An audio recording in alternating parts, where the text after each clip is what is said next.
इदानीं वेद स्वाध्यायो भविष्यति। अद्य यजुर्वेदस्य द्वितीयोऽध्यायस्य 30 मन्त्रस्य स्वाध्यायो भविष्यति। स्वाध्यायमान मन्त्रस्य ये रूपाणि प्रतिमुञ्चमाना इत्येतानि प्रथमानि पदानि सन्ति। अब वेद स्वाध्याय होगा। आज यजुर्वेद के दूसरे अध्याय के 30वें मंत्र का स्वाध्याय किया जाएगा। स्वाध्याय किए जाने वाले मंत्र के ये रूपाणि प्रतिमुञ्चमाना ये प्रारंभिक पद हैं। इस मंत्र के ऋषि हैं ये रूपाणि इत्यस्य ऋषि स एव अग्निर्देवता भूरि पंक्तिश्छन्दः पंचमः स्वरः कृदिक लक्षणास्ते सुरा भवन्तीत्युपदिश्यते। उक्त सुर कैसे लक्षणों वाले होते हैं सो अगले मंत्र में प्रकाश किया है।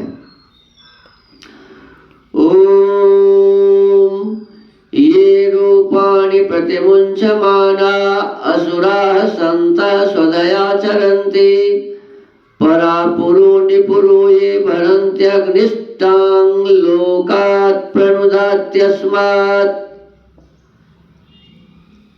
इस मंत्र के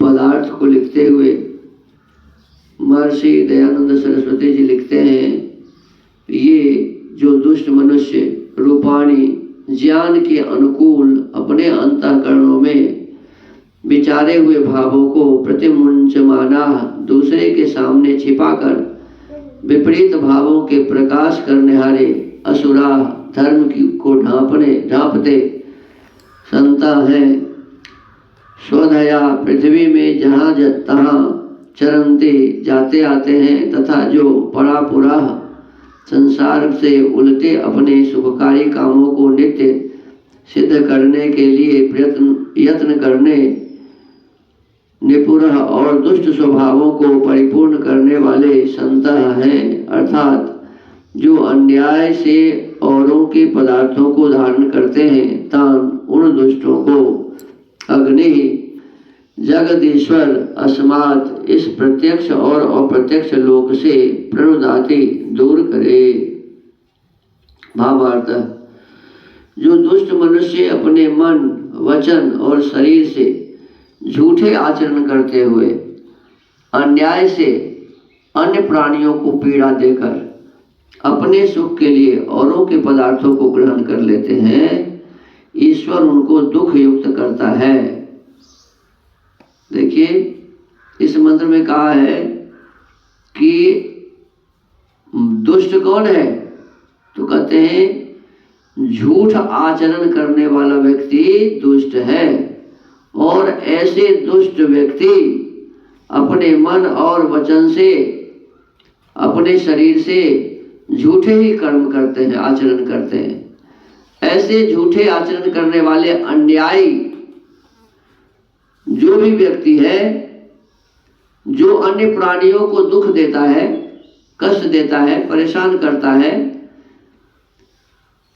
कहते ऐसे लोग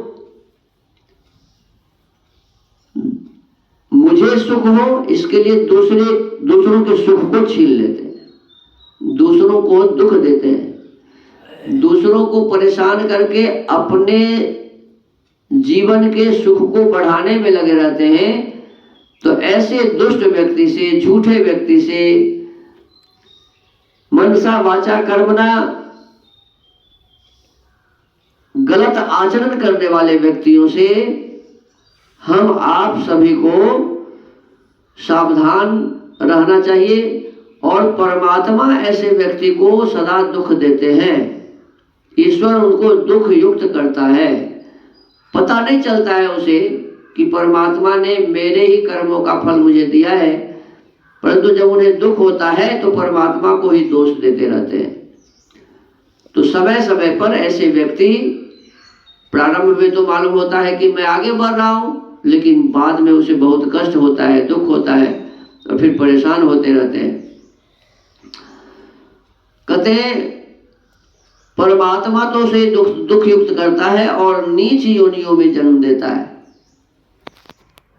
सुअर, कुत्ता, बिल्ली, पता नहीं कितने जीव जंतु संसार में हैं, तो मनुष्य का जीवन फिर उसे मिलता नहीं है। अन्य अन्य जीवन जोनियों में वो परमात्मा की व्यवस्था में जाता रहता है।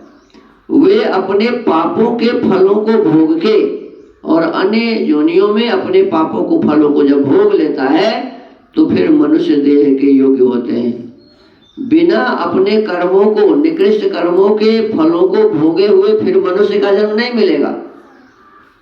तो कर्मों के फल को, पापों के फलों को भोगने के बाद फिर ये मनुष्य देह उसे मिलेगा, तो मनुष्य देह के योग होते हैं। इससे सब मनुष्यों को योग है कि ऐसे दुष्ट मनुष्य वह पापों से बचकर, दुष्ट मनुष्यों से बचे और स्वयं हर एक प्रकार के पापों से बचे, अर्थात गलत आचरण न करें, झूठ व्यवहार न करें, किसी के साथ कोई किसी अन्य जीव जंतुओं को पीड़ा न दें, अपने सुख के लिए दूसरे का के संपत्ति को, दूसरे के सुख को न छीने। इस प्रकार के कर्म हमें करना चाहिए। तो पापों से बचकर सदैव धर्म का ही सेवन करना चाहिए। धृते क्षमा दमोस्तेयम शौचम इंद्रिय निग्रह धीर विद्या सत्यम सत्यम अक्रोधो दशकम धर्म लक्षणम। ये धर्म के जो 10 लक्षण है। और वेदः स्मृति सदाचारः स्वस्य च प्रियमात्मनः एतम चतुर्वेदो प्राहु साक्षात धर्म से लक्षणम। तो ये धर्म के जो ये लक्षण हैं, इन लक्षणों को हमें सदा अपने जीवन में धारण करना चाहिए, धर्म का ही सदा सेवन करना चाहिए। ऐसे आज के मंत्रों का भाव था। इसी के साथ आज के इस स्वाध्याय के क्रम को विराम देते हैं। ओम